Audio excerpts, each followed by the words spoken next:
Bismillahirrahmanirrahim. Alhamdulillahirabbil alamin wassalatu wassalamu ala asyrafil anbiya'i wal mursalin sayyidina Muhammad ma ba'd. Alhamdulillah pada malam hari ini kita bisa melanjutkan kajian syarat, di mana kajian ini cukup lama di bulan Ramadan memang tidak memungkinkan untuk melanjutkan kajian. Ini adalah pertemuan ke-8 dalam pengajian kajian tentang syarah waraqat.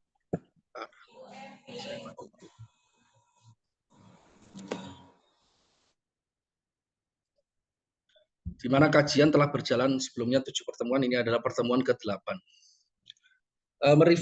Sedikit merefer kembali ke penjelasan terakhir, bahwasanya pada pertemuan ke-7 bab apa saja yang akan dibaca, akan dijelaskan di dalam kitab Syarah Waraqat ini.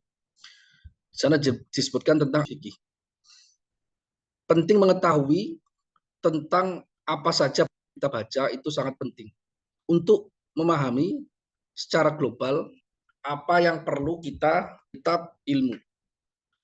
Dan pemahaman secara global tentang sebuah ilmu itu tidak kalah pentingnya dibandingkan pemahaman secara terperinci. Karena terkadang sistem penulisan, sistematika penulisan, pengurutan mulai bab pertama itu apa, kemudian selanjutnya terus diakhiri dengan apa. Itu juga memiliki makna, terutama kitab-kitab ulama kita. Apalagi kita ketahui pada penjelasan paling pertama atau penjelasan pada pertemuan kedua tentang definisi usul fikih. Karena di mana definisi usul fikih di sini yang dipilih oleh para ulama dan yang dirojikkan itu juga memuat tentang kandungan-kandungan tema yang nantinya akan kita bahas dalam sebuah fan yang disebut sebagai usul fikih. Di mana usul fikih didefinisikan al-ilmu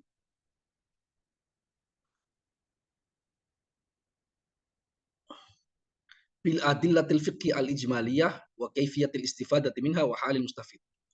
Ilmu tentang kemudian tata cara mengambil faedah dari argumentasi fikih secara terperinci dan penjelasan tentang syarat-syarat seorang mujtahid atau orang yang bisa mengambil faedah. 3 unsur ini yang telah saya sebutkan yang dirojihkan, yang diunggulkan oleh para ulama usuliyin tentang kandungan yang perlu dimiliki dalam sebuah fan ilmu yang disebut sebagai usul fikih. Ada penjelasan tentang dalil-dalil fikih secara global, ada penjelasan tentang tata cara mengambil faedah atau rinci, dan juga tentang syarat-syarat mujtahid, yaitu orang yang bisa mengambil istinbat dari dalil-dalil terperinci. Karena itu juga pada pertemuan sebelumnya, beliau Imam Haramain, penulis karya Waraqat ini, menjelaskan atau menyebutkan bab-bab apa saja nantinya yang akan dijelaskan di dalam karya tipis beliau ini, tapi sangat mendalam. Dan kita ketahui bahwasanya bab-babnya di sana adalah tentang, diantaranya adalah pembagian kalam menjadi ada bentuknya amr, ada bentuknya nahi, ada bentuknya majas, ada bentuknya hakikoh, dan sebagainya. Dan penjelasan tentang majas juga bisa dirujuk di video sebelumnya. Majas dan hakikat. Pada pertemuan malam hari ini kita akan menjelaskan tentang persoalan yang sebenarnya paling penting di dalam ilmu usul fikih. Bab yang paling penting di dalam ilmu usul fikih terkait dengan amr dan nahi, perintah dan larangan. Karena sebenarnya ilmu usul fikih itu dikodifikasikan, ditulis oleh para ulama. Intinya adalah untuk mengetahui, untuk mempelajari, untuk memberikan pelajaran terhadap orang-orang agar bisa memahami Al-Quran dan Sunnah. Di mana kandungan Al-Quran dan Sunnah? Di antara yang paling penting di sana adalah kandungan tentang hukum syariat. Nah, cara untuk memahami hukum syariat ini, cara beristimbat hukum syariat ini dengan ilmu yang disebut sebagai usul fikih. Nah, syariat pada dasarnya kalau istilah klasik zaman ulama salaf sebelum zaman mutaakhirin, itu disebut sebagai al-halal wal haram, persoalan halal dan haram. Atau dalam bahasa usul fikihnya itu persoalan perintah dan larangan. Ada yang perlu dikerjakan dan wajib dikerjakan oleh orang muslim, disebut sebagai rukun Islam. Yang wajib diimani disebut sebagai rukun iman. Itu terkait dengan perintah. Ada juga larangan-larangan spesifik yang perlu dihindari oleh orang-orang muslim sebagai tuntunan di dalam Al-Quran. Karena itu pembahasan tentang perintah, pembahasan tentang larangan adalah salah satu pembahasan paling penting. Karena itu terkait dengan ilmu syariat atau ilmu fikih dalam istilah kelas, dalam istilah mutakhirin yang lebih paten. Itu ya intinya ya boleh atau tidak boleh, wajib atau tidak dan tidak wajib. Itu bisa kita ambil kesimpulan boleh atau tidak boleh, haram atau itu dari mana? Dari perintah dan dari larangan. Harus ada perintahnya untuk mengatakan sesuatu itu wajib. Harus ada larangannya untuk mengambil kesimpulan bahwasanya sesuatu itu haram. Kalau tidak ada larangan, maka kita tidak bisa mengatakan itu haram. Kalau tidak ada perintah, maka tidak bisa kita katakan sebuah perbuatan itu wajib. Jadi dia mubah. Kemudian perintah ada yang karakternya, merefer pelajaran sebelumnya, perintah ada yang karakter jadi wajib, perintahnya kurang kuat, maka dia menjadi sunnah. Larangan kuat, maka dia menjadi haram. Larangan tidak kuat, maka dia menjadi makruh. Kuat dan tidak kuat maksudnya adalah apakah ada ancaman dosa di sana. Kalau ada ancaman dosa untuk meninggalkan kewajiban, maka ancaman dosa ketika ditinggalkan, maka dan sunnah. Kalau yang kuat kaitannya dengan wajib dan haram. Intinya seperti itu.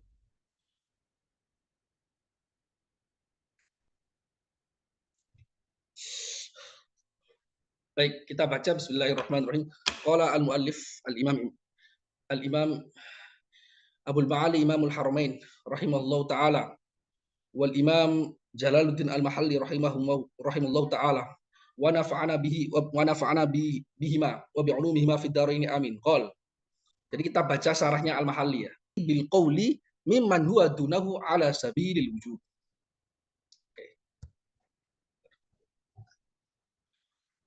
Pembahasan tentang amr.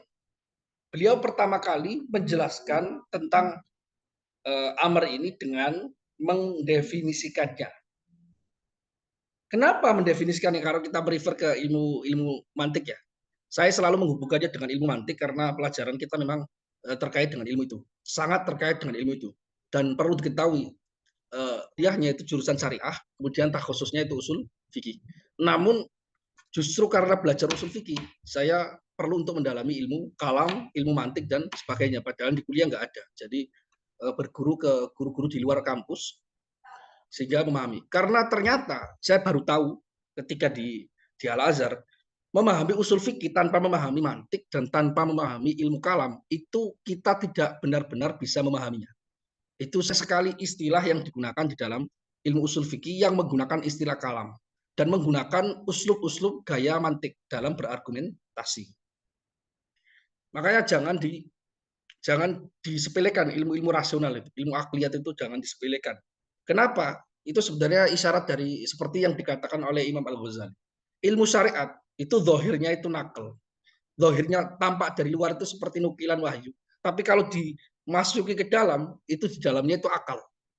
Lah, sebaliknya ilmu rasional atau ilmu akal, sumber dari akal, itu tampak dari luar itu sumbernya dari akal. Tapi ketika diperdalam, ternyata di dalamnya ada kandungan syariatnya. Jadi itu rahasianya. Ilmu Islam selalu seperti itu. Dan bukti yang nyata adalah ilmu usul fikih. Dan kawan-kawan tidak akan bisa memahami usul fikih sebagai sebuah ilmu di level yang menengah ke atas. Ini kan masih bawah. Ini pun sudah banyak sekali kandungan ilmu-ilmu rasionalnya. Di level setelahnya misalnya kitab Minhajul Usul, kemudian level setelahnya itu Mukhtasar Ibnu Hajib dan Syarah Jamul Jawami'nya. Tidak akan bisa memahami secara komprehensif tanpa memahami dengan mendalam. Ya. Nanti saya buktikan. Saya ngomong seperti ini bukan sekedar ingatan, tapi memang terkait erat dengan apa yang akan kita baca ini terkait dengan amr. Nah, pertanyaannya, Imam Haramain adalah dengan mendefinisikannya, dan bukan hanya Imam Haramain, semua kitab turos ulama-ulama kita mengawali karyanya dengan definisi, baik itu dengan definisi secara lugawi atau kemudian ke definisi istilahi. Jawabannya adalah karena bersumber dari kaidah rasional. Bersumber dari kaidah rasional. Nah, ini mungkin ini jarang diterangkan oleh guru-guru yang mungkin hanya melulu belajar ilmu syariat, tapi sumber dari kaidah rasional, yaitu al-hukmu ala syai'i far'un an, memberikan hukum terhadap sesuatu. Itu cabang dan posisinya itu setelah baru justifikasi. Tasawur dulu, baru tasdik. Ya. Nah, tasawur definisi karena li anna ta'rif yufidu at-tasawur. Definisi yufidu at-tasawur. Wal hujjah atau wal qiyas yufidu at-tasdik. Ya kan? Hujjah argumentasi memberikan faedah justifikasi. Ya. Tentang usul fikih itu nantinya semuanya justifikatif pada akhirnya. Di antaranya justifikatif adalah misalnya ketika mengatakan kalau dalam amr di sini al-amru lisyai'i al-amru lisyai'i al-aslu fil amri lil wujub illa ma dallat dalilu ala khilafi. Hukum dasar dari perintah itu untuk menunjukkan kewajiban. Ini kan sudah tasdik bahwasanya kita menisbatkan dalalah wajib kepada amr. Hukum dasar amr itu wajib. Berarti itu udah tasdik. Nah, tasdik ini sebelumnya harus diawali dengan tasawur dan konsepsi yang benar, yaitu mendefinisikan ma huwa al-amr. Apa itu yang disebut sebagai perintah? Maka didefinisikan dulu. Enggak. Berarti kaitannya dengan pertama yang kita bahas ini kaitannya dengan kita mencari konsepsi yang benar, tasawur yang benar tentang apa yang disebut sebagai perintah yang dimaksudkan di sini itu apa. Perintah dalam ilmu usul fikih itu maksudnya apa? Nanti setelah sudah jelas, baru setelahnya kita masuk ke justifikasi tentang tasdik. Tentang tasdik bahwasanya perintah itu dalalahnya apa? Oh, dalalahnya menunjukkan kewajiban. Oh, dalalahnya menurut ulama lain menunjukkan sunnah. Oh, menunjukkan al-qadrul mustarak, benang merah antara wajib dan sunnah dan seterusnya panjang sekali.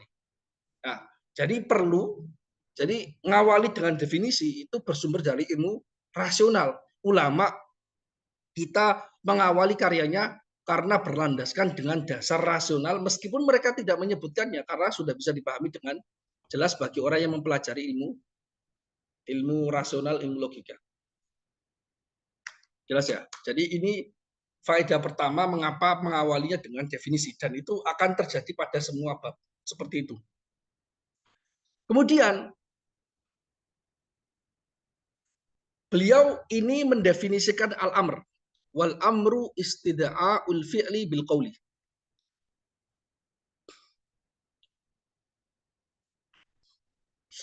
Mimman huwa dudahu ala sabili al-wujub. Istid'a itu sama dengan artinya iktidha. Iktidha itu al-ijab atau mendorong. Perintah adalah dorongan melakukan perbuatan dengan ucapan. Jadi dorongannya dengan ucapan, dengan kalam, dengan statement. Mimman istid'a al-fi'li itu min itu maksudnya kepada.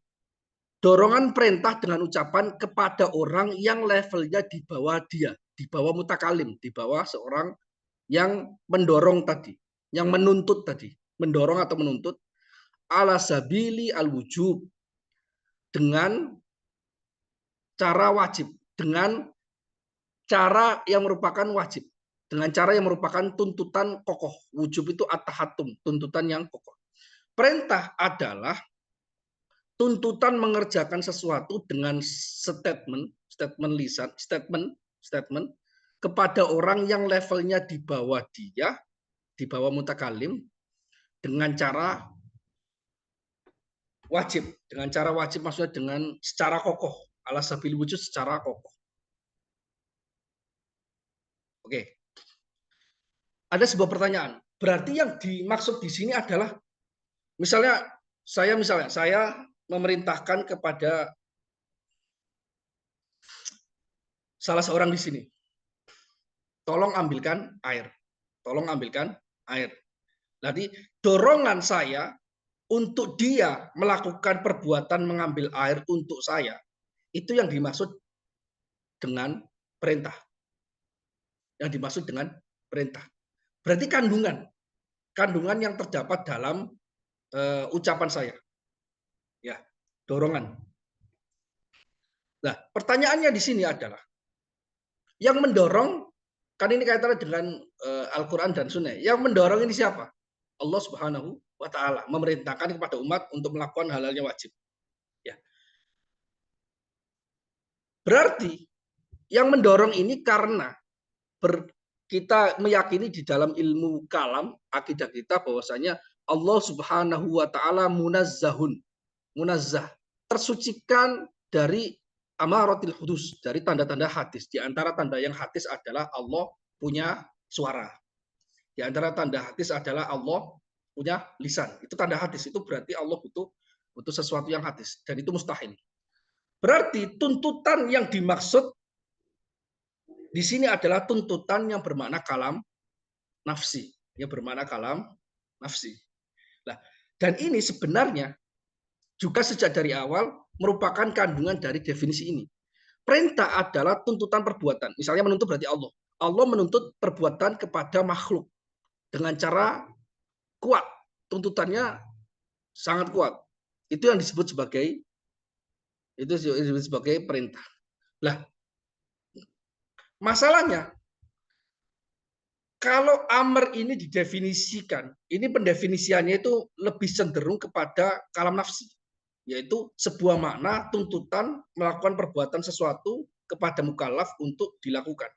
Masalahnya yang kita bahas sekarang ini adalah ilmu usul fikih. Ilmu usul fikih sejak dari awal adalah ilmu istimbat tentang lafaz-lafaz di dalam Al-Quran dan Sunnah. Ya, kenapa definisinya malah menggunakan definisi kalam nafsi? Nah, kalam nafsi itu nggak bisa kita ketahui, nggak bisa kita lihat.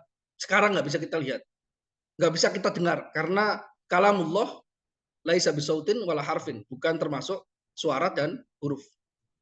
Nah, kita tahu Allah memerintahkan kita sholat dari mana? Dari Al-Quran, karena ada teksnya waqimus sholah. Sedangkan Al-Quran adalah kalam lafzi, bukan kalam nafsi. Nah, sedangkan ilmu usul fikih sebenarnya ilmu istimbat untuk memahami kalam lafzi, bukan kalam nafsi.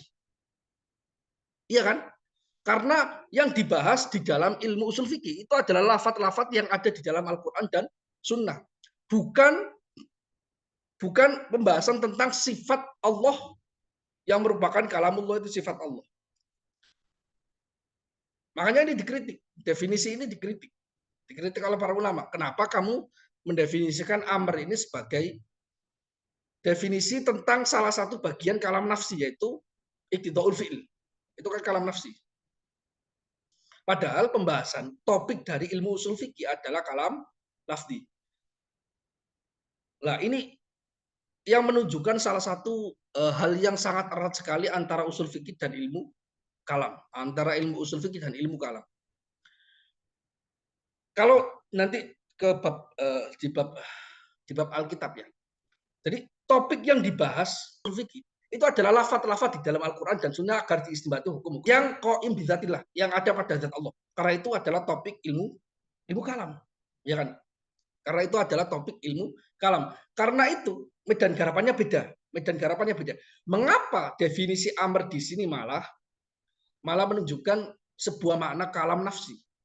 Karena yang dimaksud dari kalam nafsi, dari lafaz, misalnya tentang hubungan antara kalam nafsi dengan kalam lafzi terkait dengan ilmu usul fikih itu cukup lama, ta'amulnya cukup lama. Akhirnya saya baru paham. Karena dulu itu kayak misalnya gini, kita yakin bahwasanya Allah Subhanahu wa Ta'ala memerintahkan kita sholat, ya kan? Yakin. Lah, kamu tahu dari mana? Kamu nggak pernah melihat Allah, nggak pernah mendengar Allah secara langsung. Ya, saya tahu dari Al-Quran yang merupakan kalamullah, yang merupakan kalamullah al-lafzi. Jadi karena ada ayatnya apa? Wa aqimus sholah, dan tunaikan sholat. Loh, itu adalah kalamullah yang merupakan sifat Allah yang ada pada zat Allah. Oh tidak, ini adalah kalam. Kamu katakan bahwasanya perintahnya adalah sifat Allah.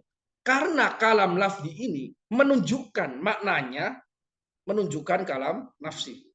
Di dalam banyak kesempatan dan bahkan di acara debat dulu dengan orang Salafi dulu itu, saya menunjukkan hubungan antara kalam lafzi dalam kalam nafsi di sini apa hubungannya karena seperti ini. Saya kasih contoh. Misalnya saya punya rasa di hati saya, ada pada zat saya.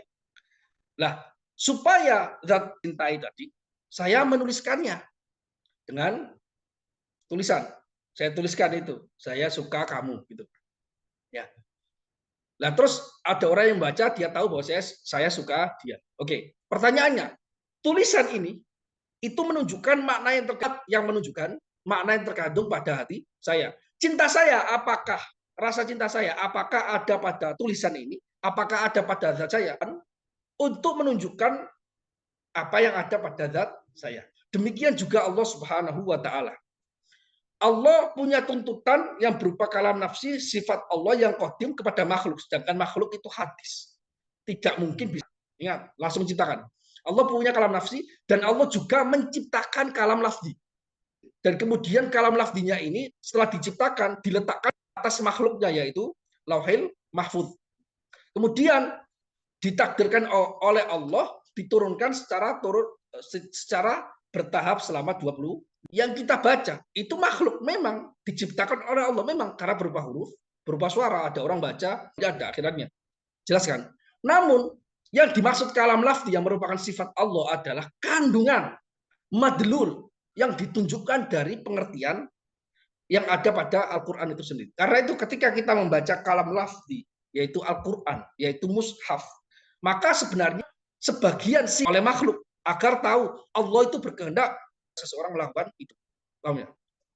Makanya adalah tuntutan Allah kepada makhluk untuk melakukan sesuatu dengan kuat tuntutannya itu. Itu yang disebut sebagai perintah. Ya kan ya? Itu yang disebut sebagai perintah. Makanya di sini usul fikih selain ulama Hanafiyah. Usul fikih selain ulama Hanafiyah yaitu Syafi'iyah, Malikiyah, dan Hanabilah. Itu karakternya begini. Karakternya itu selalu menghubungkan sejak dari awal yang kaitannya dengan itu langsung dihubungkan ke kalam nafsi. Beda dengan ulama Hanafiyah. Ulama Hasannya ini usul fikih, maka mereka langsung saja yang dimaksud dengan perintah adalah sebuah lafaz yang ada dalam Al-Quran atau Sunnah yang menunjukkan makna kalam nafsi. Itu. Tapi kalau didefinisikan di ulama Syafi'iyah atau ulama selain Hanafiyah, itu definisinya bukan lafadznya langsung, tapi langsung kandungan dari kalam nafsi. Namun ada isyarat di sana. Nah, seperti ini. Jadi definisi yang diutarakan oleh Imam Haramain di sini dikritik oleh para ulama. Kenapa kamu mendefinisikan amr itu sebagai tuntutan per nafsi, sebagian dari makna kalam nafsi, ya kan? Sebagian dari makna kalam nafsi Allah. Padahal topik yang kita bahas adalah ilmu usul fikih. Dalamnya kadang ada pembahasan terkait definisi kalam nafsi dan sebagainya, kadang ada. Tapi mimbabil istitrot untuk penjelasan tambahan. Tapi topik yang asli dari ilmu usul fikih adalah tentang lafaz, tentang teks. Bagaimana kita seorang makhluk ini memahami teks mushaf yang merupakan makhluk juga. Namun diciptakan oleh Allah secara khusus untuk kita pahami, yang mana untuk menunjukkan kalam nafsi. Sebagaimana apa? Sebagaimana alam semesta yang hadis ini bisa menunjukkan, lafzi yang merupakan mushaf ini juga menunjukkan sebagian kalam nafsi yang qadim. Jadi tidak mustahil Allah memang membuatnya demikian. Ya. Nah, itu dikritik. Tadi kan dikritik. Ya, ini kan kandungan dari wafihi anna hadza ta'rif lil amri alladhi huwa ahadu aqsamil kalami nafsi. Ya. Itu kritikannya. Namun pembelaannya adalah bahwasanya di dalam definisi Imam Haramain di sini itu ada indikasi bisa diarahkan kepada kalam lafzi dengan ada indikasinya yaitu bil qauli, yaitu tuntutan perbuatan, statement tertentu yang bisa kita pahami, kita dengar, kita baca terhadap orang yang levelnya dibutuhannya sangat kokoh.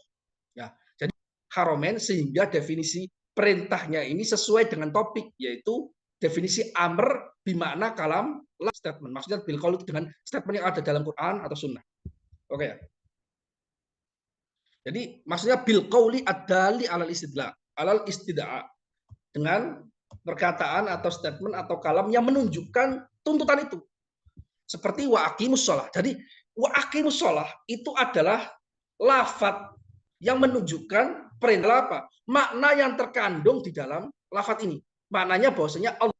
Bentuknya bagaimana? Kita nggak tahu.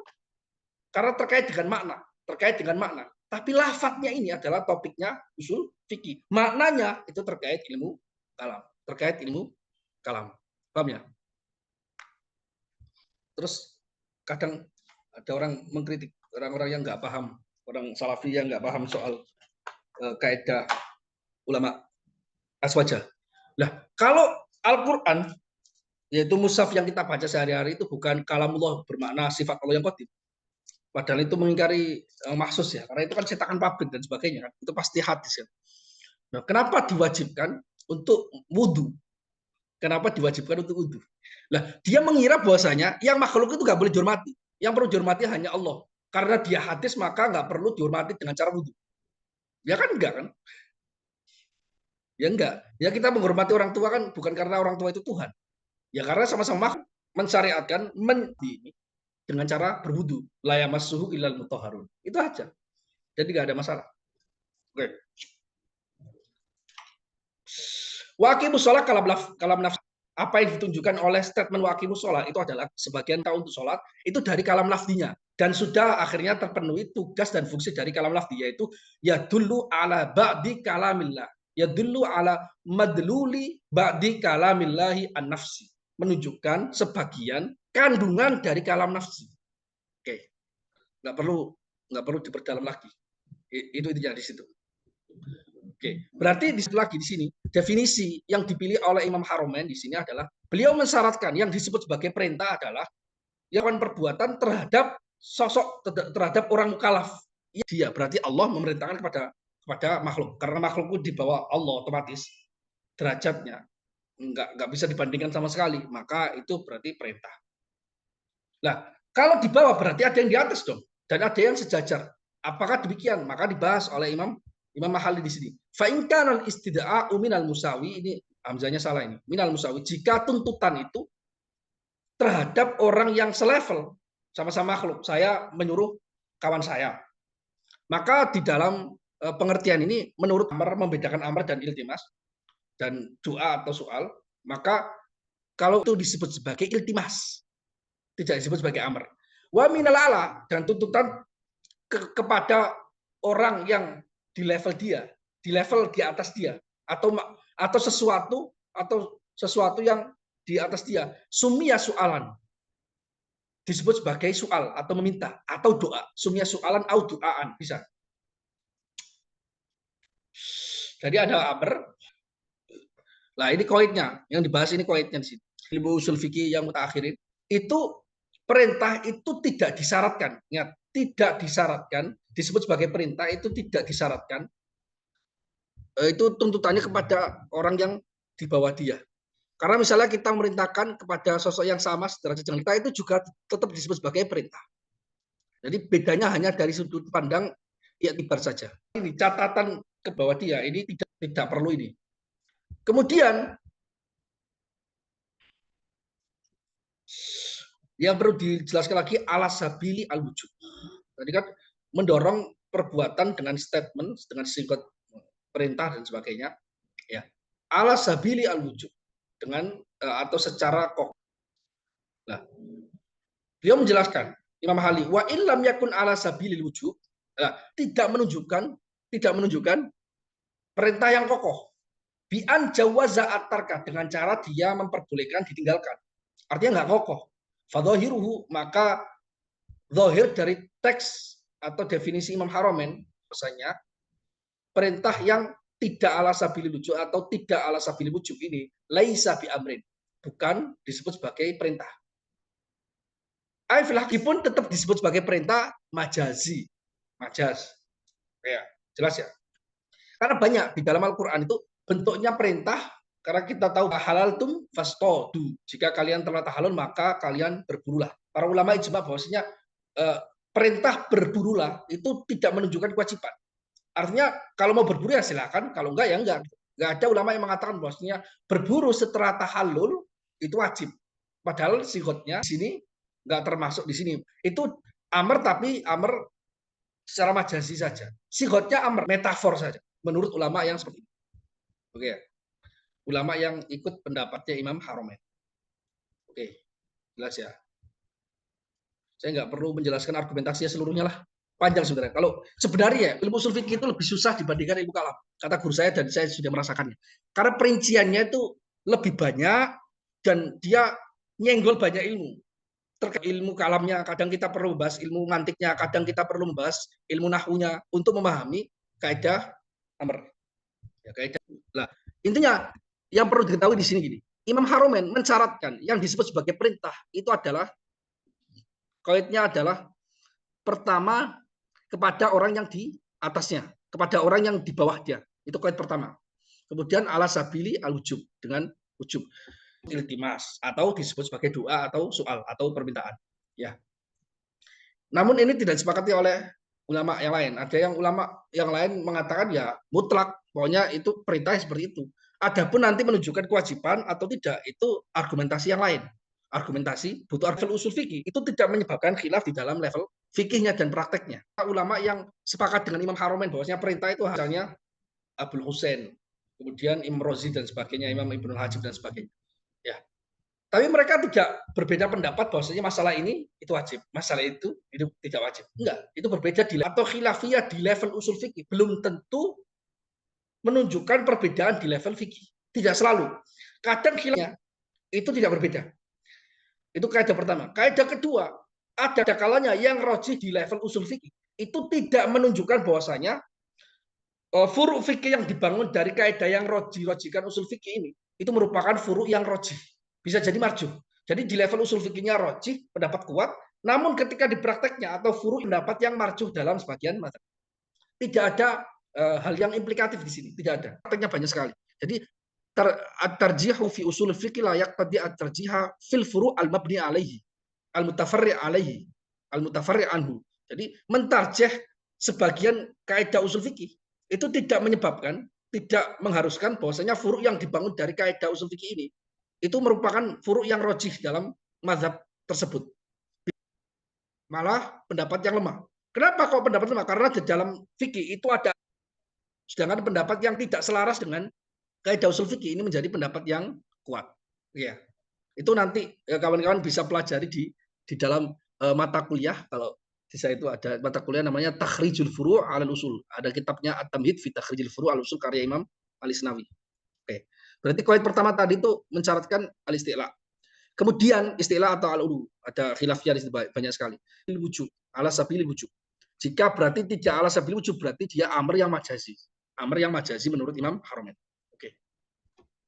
Nah, oke, saya nggak itu contoh-contohnya banyak sekali di hasiahnya juga saya sudah baca tapi kalau dijelaskan seluruhnya nggak selesai-selesai. Karena itu level pemula. Karena kalau mau baca hasiah silahkan. Tapi kalau misalnya di pemula jangan terlalu banyak baca hasiah dulu. Karena nanti maklumat yang didapatkan dari pembacaan kita terhadap sebuah kitab itu nanti akan bertumpu-tumpu nggak jelas padahal yang dasarnya itu kita belum menguasai. Karena dapat dari mana? Dapat dari kitab level di atasnya, yaitu nanti kita akan tahu perinciannya secara otomatis di dalam level kitab di atas Jul Usul Bedawi, kemudian juga Mukhtasar Ibnu Hajib dan juga Jamul Jawab. Itu ada perinciannya di sana. Jadi hasiah ini itu ditulis oleh ulama yang telah mempelajari di level menengah dan ke atas, kemudian beliau mencarai membuat hasiah kitab-kitab di level bawah. Sehingga penjelasan panjangnya itu sebenarnya ngambil. Nah, karena kita di level yang pertama misalnya ini kok langsung membaca hasiah, ya di situ. Nah, nanti kalau sudah levelnya menengah atau ke atas nanti bisa merujuk kembali ke level di bawahnya atau mulai membaca hasiah juga silahkan. Oke. Tapi sudah saya rangkumkan tadi isi kandungan dari hasiahnya, sebagian isi kandungan hasiah sudah saya rangkumkan.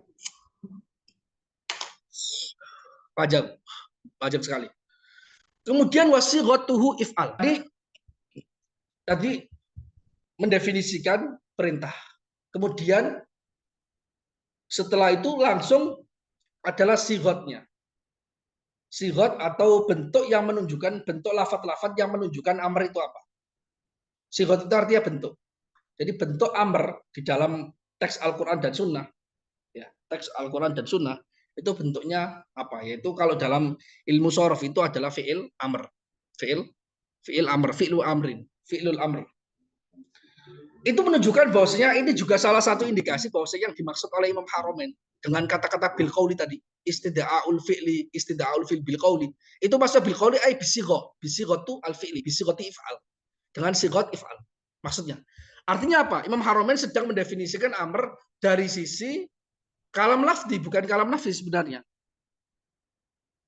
Karena ada indikatornya, diarahkan ke sana. Berarti tuntutan melakukan perbuatan dengan sigot tertentu yang menunjukkan kewajiban, yang namanya yang mana sigot ini, bentuk ini disebut sebagai sigot if'al.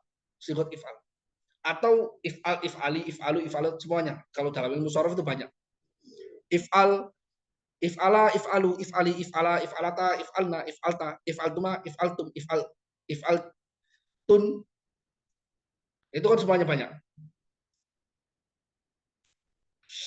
Jadi bentuk lafaz yang menunjukkan amr itu apa? Beliau mengatakan wasiqo. Beliau mengatakan Imam Mahali mengatakan, oh enggak, ini anu ya.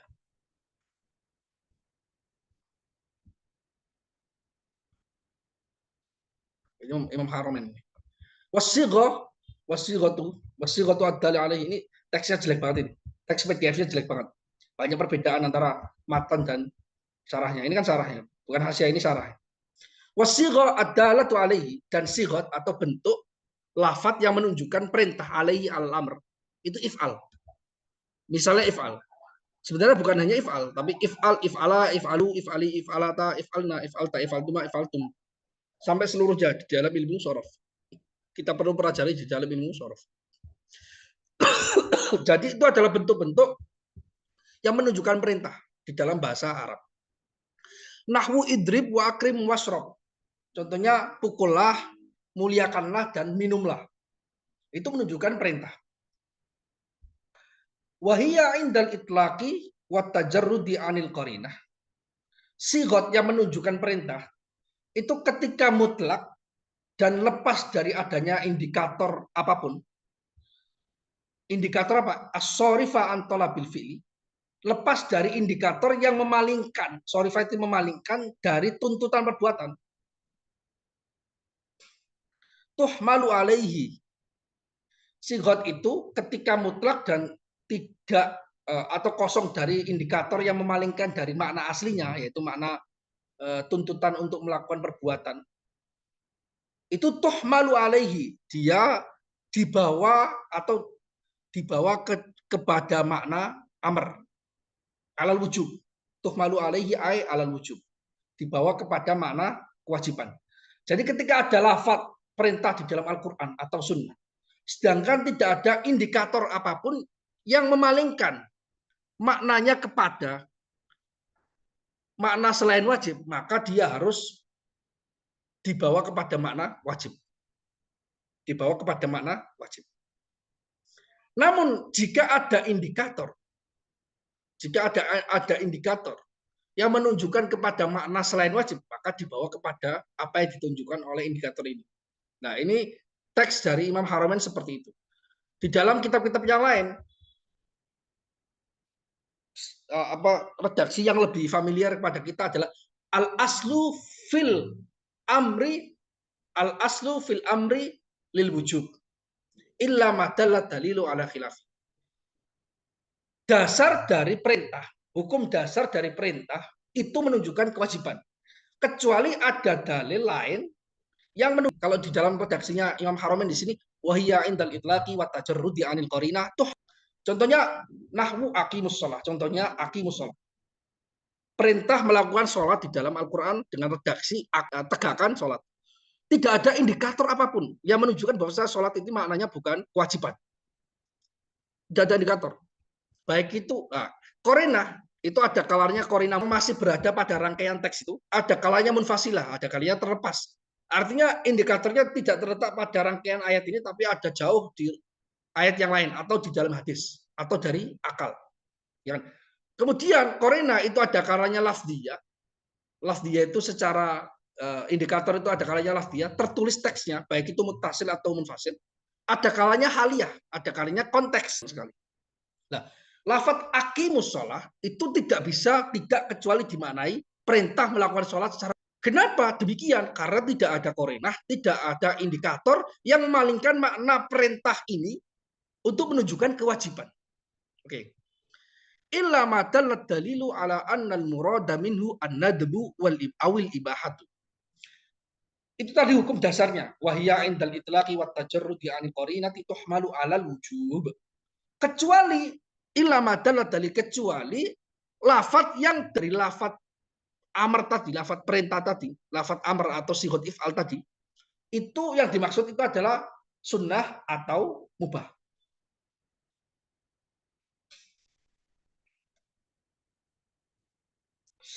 Jadi al-aslu fil amri lil wujub. Maka dibawa kepada makna yang ditunjukkan oleh dalil itu. Baik itu dalilnya dalil atau korina di sini. Baik itu dalilnya itu adalah haliyah atau lafdiyah. Oke, yuhmalu alaihi ay ala nadbi awil ibahati. Yang menunjukkan dibawa kepada makna sunnah atau makna mubah.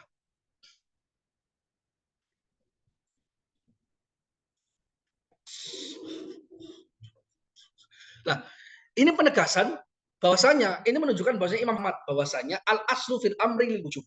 Itu pendapat utama. Hukum dasar dari perintah, kecuali ada yang menunjukkan yang lain. Oke. Ada ulama lain, jadi ini pendapat yang marju yang tidak kuat di dalam usul fikih. Yang mengatakan al aslu fil amri lin nadbi illa madalat dalilu ala khilafi.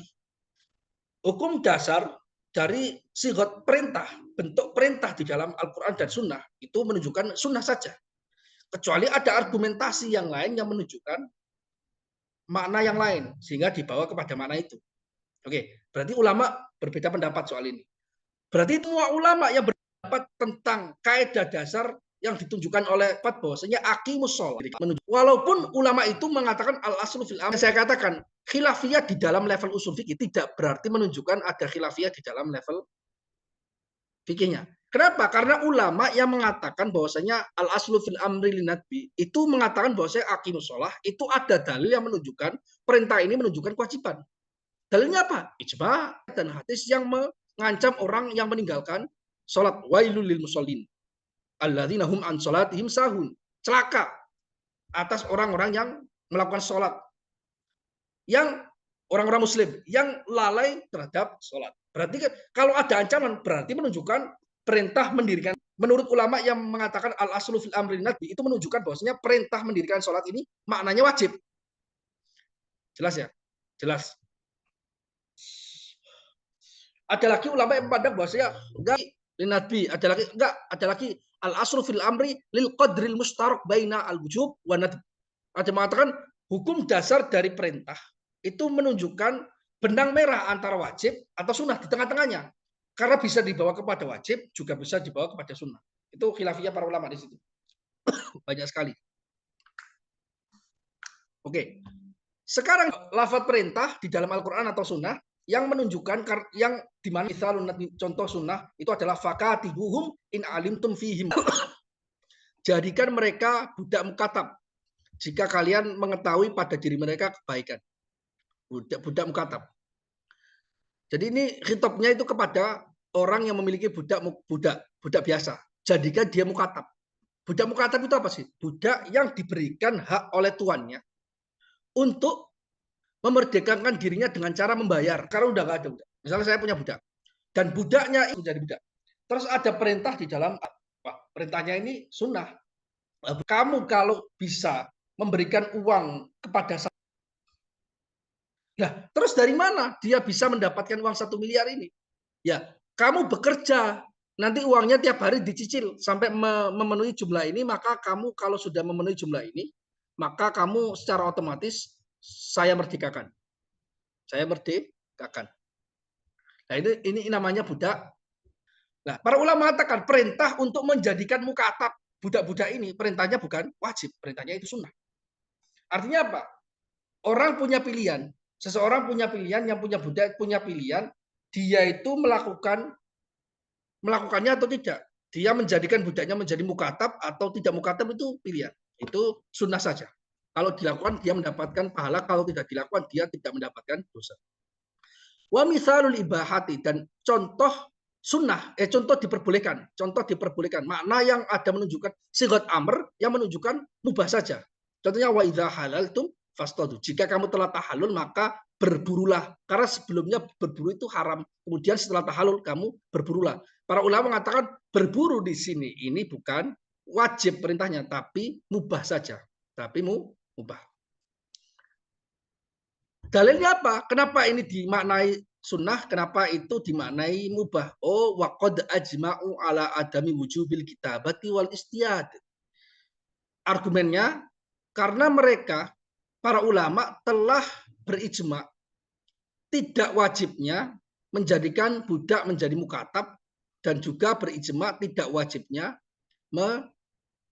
berburu setelah tahallul.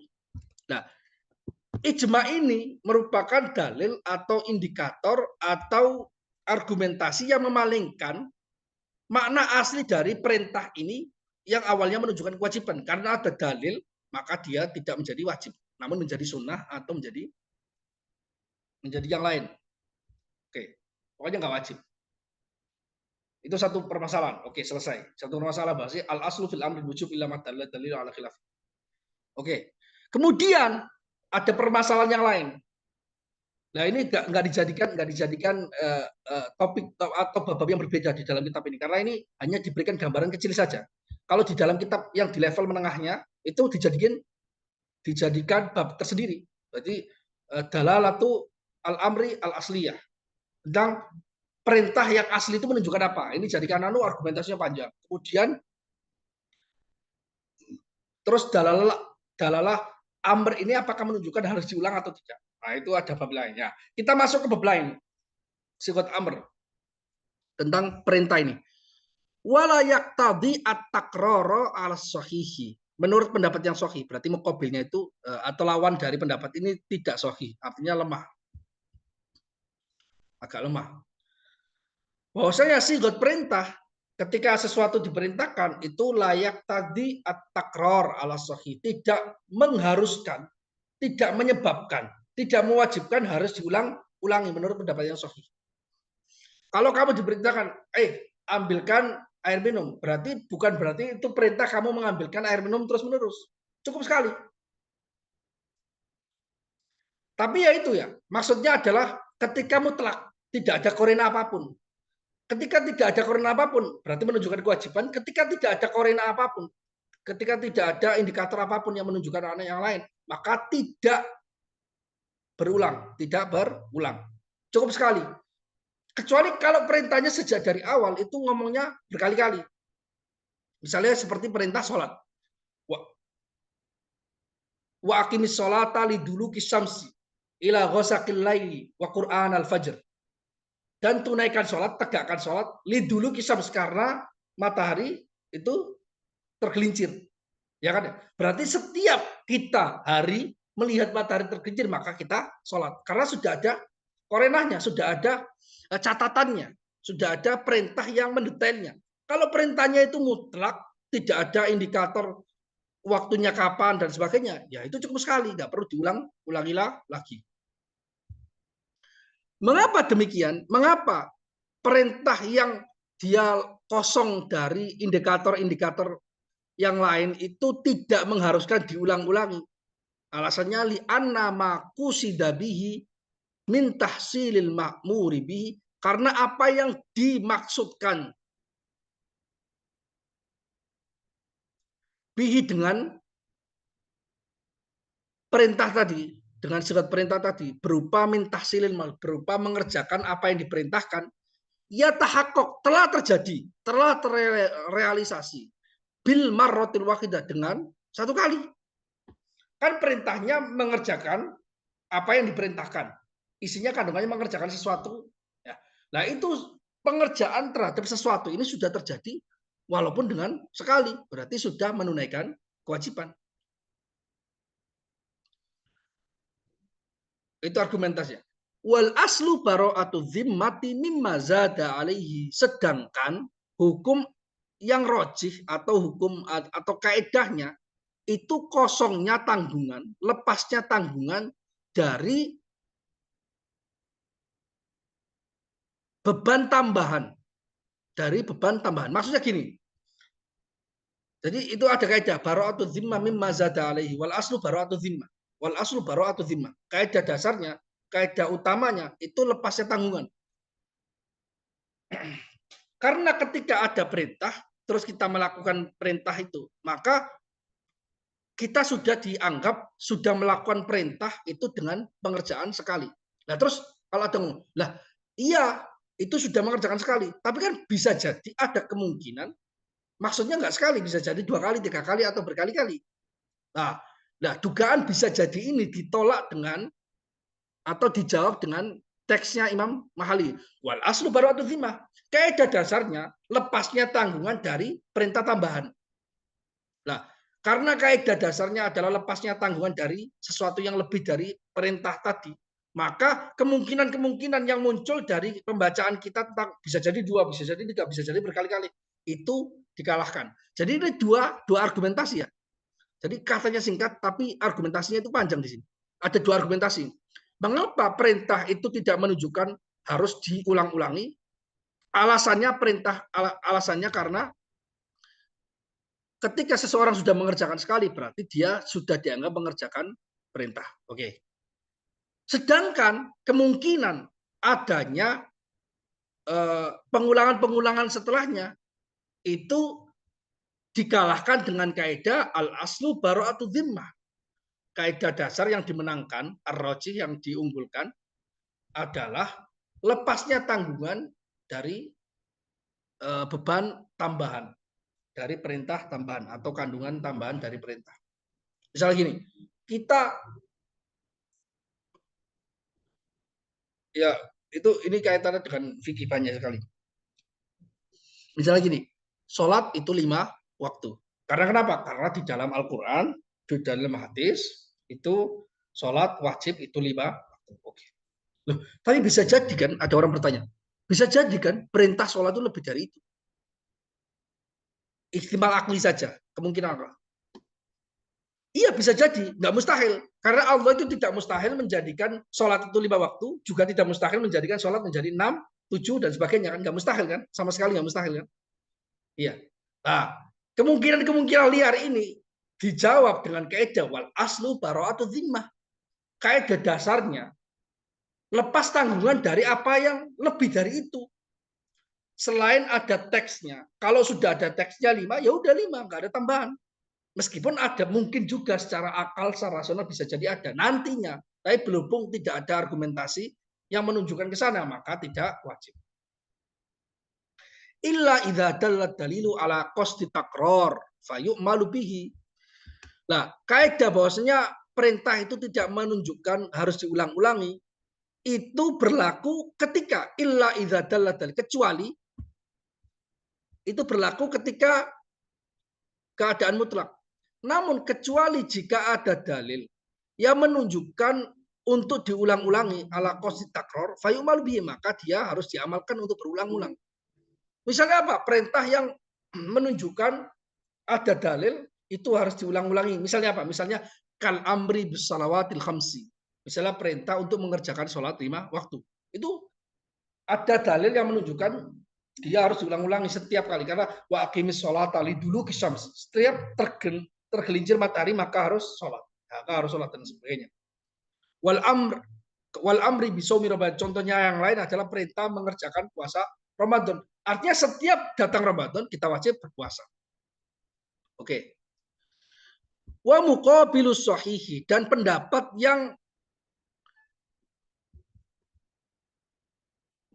lawan dari pendapat yang sahih yang benar ini, yaitu pendapat versi yang kedua, annahu yaqtadi at-takror, bosnya perintah itu mengharuskan harus diulang-ulangi.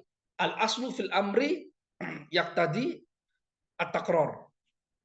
Mereka mengatakan hukum dasar dari perintah itu harus diulang-ulangi. Fayastau ibul ma'mura bil matlub ma yumkinuhu min zamanil umri haitsu la bayana li amadil ma'muri bihi. Sehingga dari sejak sigot perintahnya tadi itu menghabiskan menunjukkan bahwasanya seorang yang diperintahkan tadi harus yastauid, menghabiskan apa yang diperintahkan, menghabiskan perbuatan yang diperintahkan ini, mayumkinuhu min zamanil umri, yang mungkin ia kerjakan pada masa dia masih berumur. Haitsula bayana li amadil ma'mur bi, karena tidak ada penjelasan waktu sampai kapan perintah itu selesai. Lintifai murajjihi ba'dihi ala ba'd, karena tidak ada argumentasi yang menguatkan kemungkinan satu terhadap kemungkinan yang lain. Oke. Pendapat yang bertentangan dengan pendapat yang sahih ini atau pendapat dhaif mengatakan bahwa ketika ada perintah yang mutlak yang tidak ada korina, maka dia harus menunjukkan, harus diulang-ulangi. Sehingga dia perlu untuk mengerjakan itu terus-menerus sepanjang dia hidup. Mengapa harus terus-menerus sepanjang dia hidup? Karena tidak ada penjelasan tambahan tentang sampai kapan dia menjelaskannya. Kalau melaksanakan, sampai kapan dia melaksanakan perintah ini. Nah, kenapa harus demikian? Ya karena tidak ada kemungkinan mengerjakan lebih banyak ini, berulang-ulang ini tidak lebih rojih atau menunjukkan diulang-ulangi atau tidak diulang-ulangi, itu tidak ada yang menunjukkan, tidak ada argumentasi yang mengharuskan atau mewajibkan mengunggulkan satu dibanding yang lainnya. Tidak ada yang menunjukkan demikian. Karena tidak ada yang mengunggulkan satu kemungkinan di atas kemungkinan yang lainnya, maka harusnya ketika ada perintah maka harus diulang-ulangi. Oke ya. Itu kaidahnya. Oke, kaidahnya.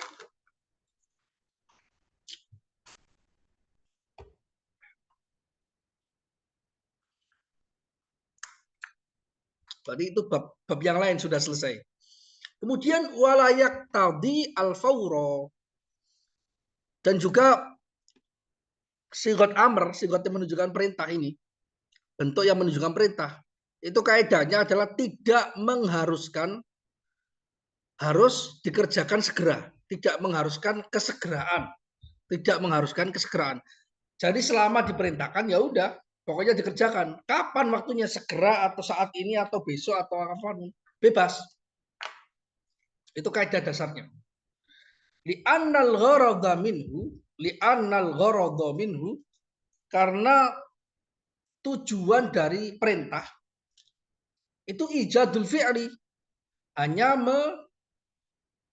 mengerjakan perbuatan min ghairi ikhtisasin bizamanil awal, tanpa ada kekhususan dengan waktu pertama bukan waktu yang kedua. Kalau waktu pertama berarti segera. Kalau waktu yang berikutnya, yang kedua, yang ketiga sampai seterusnya, itu berarti tidak segera.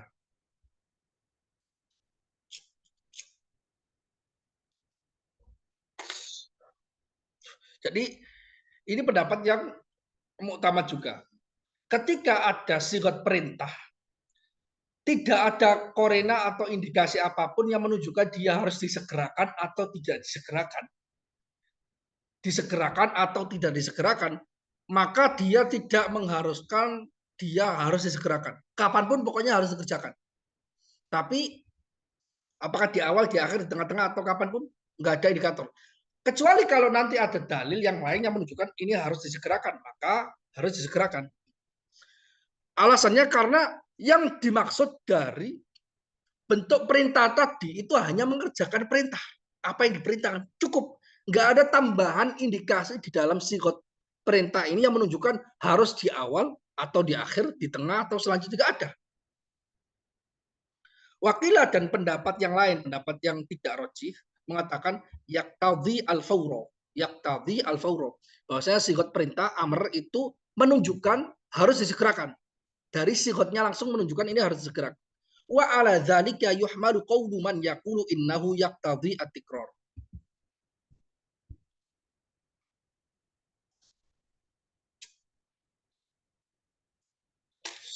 kepada pendapat tersebut, pendapat yang mengatakan bahwasanya perintah itu menunjukkan harus disegerakan, kepada pendapat tersebut, pendapat orang yang sebelumnya mengatakan perintah itu harus diulang-ulangi, itu dibawa kepada mana itu? Artinya apa? Setiap orang, setiap ulama yang mengatakan bahwasanya sigot perintah yang lepas dari korena yang lain itu harus diulang-ulangi, harus diulang-ulangi. Itu otomatis dia mengatakan juga bahwasanya dia harus disegerakan. Kalau yang disegerakan berarti harus diulang-ulangi. Kenapa? Karena kalau diulang-ulangi berarti otomatis ada bagian awal yang perlu untuk dilakukan. Jadi setiap apapun. Jadi ini ada talazum.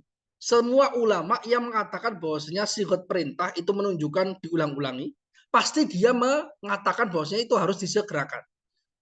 Demikian juga ulama, kalau sebaliknya ulama yang tidak mengatakan bahwasanya sigot perintah itu harus diulang-ulangi kandungannya, pengerjaannya, maka dia juga tidak mengatakan bahwasanya itu harus disegerakan.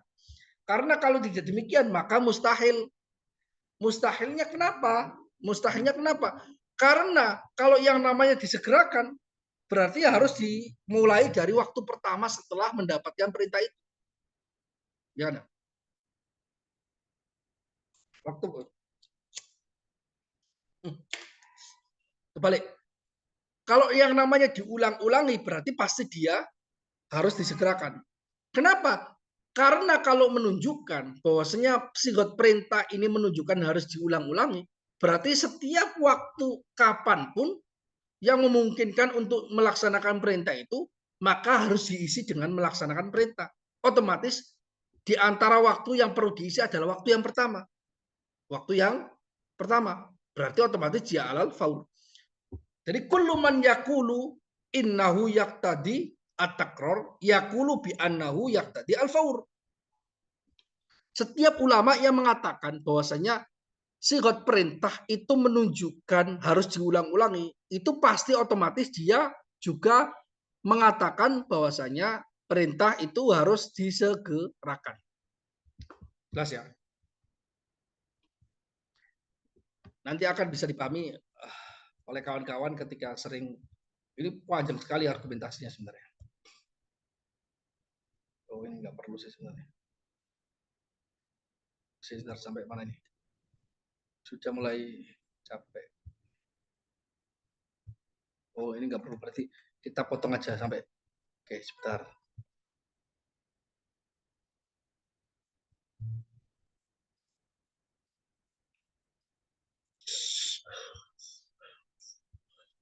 Kita potong sampai mana? Bentar ya. Nah,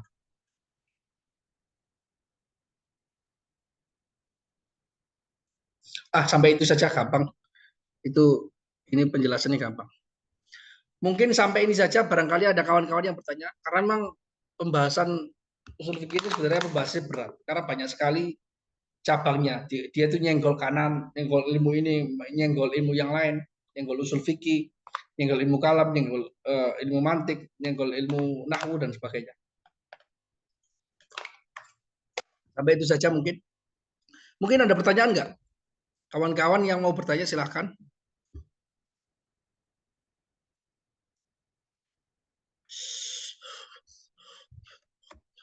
Kawan-kawan yang mau bertanya silakan. Barangkali ada yang bertanya. Oke.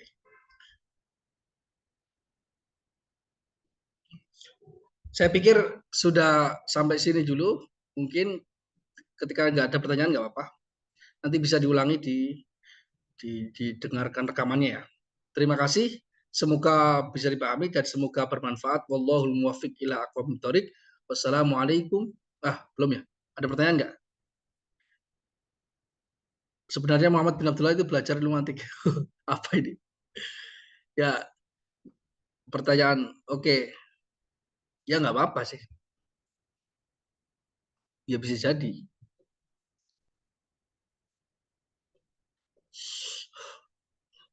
Oke.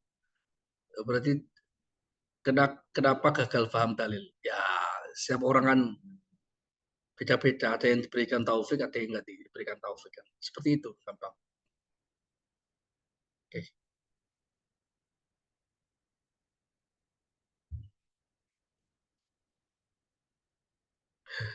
Jadi andai kata Allah mau, andai kata Allah berkehendak, maka Allah menjadikan semua orang itu paham.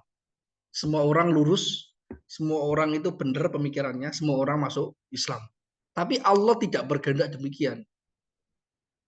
Kalau dalam bahasa tasawuf, karena Allah itu memiliki sifat-sifatnya yang qadim, di mana sifat-sifatnya ini adalah diantaranya adalah al-murid, maha berkehendak. Kalau maha berkehendak, kemudian ada nama-namanya Allah, asma Allah yang diantara al-mun'im, al-muwafiq, yang memberikan taufik, juga al-muntakim, al-jabbar, al-mudil, ya kan, al-hadi, al-mudil. Nah, di antara tajalli asma Allah Subhanahu wa taala yang merupakan zat yang maha menyesatkan, juga zat yang maha memberi daya, maka tajallinya adalah ada orang yang mendapatkan tajalli sifat Allah, yaitu tajalli asma Allah, yaitu mendapat hidayah. Ada juga orang yang mendapat tajalli asma Allah yang merupakan zat yang maha menyesatkan. Maka kena tajalinya ini, maka dia menjadi orang yang sesat, orang kafir dan sebagainya. Itu saja. Mustahil. Karena kalau kita mengatakan bahwa seluruh orang itu harus mendapat hidayah, maka bertentangan dengan asma Allah. Asma Allah itu al-hadi, al-mudil. Maka tidak ada aplikasinya, tidak ada tajalinya dong. Dan itu mustahil. Semua asma Allah Subhanahu wa taala ada tajallinya, ada prakteknya pada makhluk. Allah mentakdirkan ini jadi ahli surga, Allah mentakdirkan itu jadi ahli neraka. Allah mentakdirkan orang ini paham, Allah mentakdirkan orang yang lain tidak paham. Seperti demikian. Itu adalah tajalli asma Allah sesuai dengan tajallinya, manifestasi dari asma Allah Subhanahu wa taala. Mungkin itu saja yang bisa saya sampaikan. Wallahul muwaffiq ila aqwamit thoriq. Wassalamualaikum warahmatullahi wabarakatuh.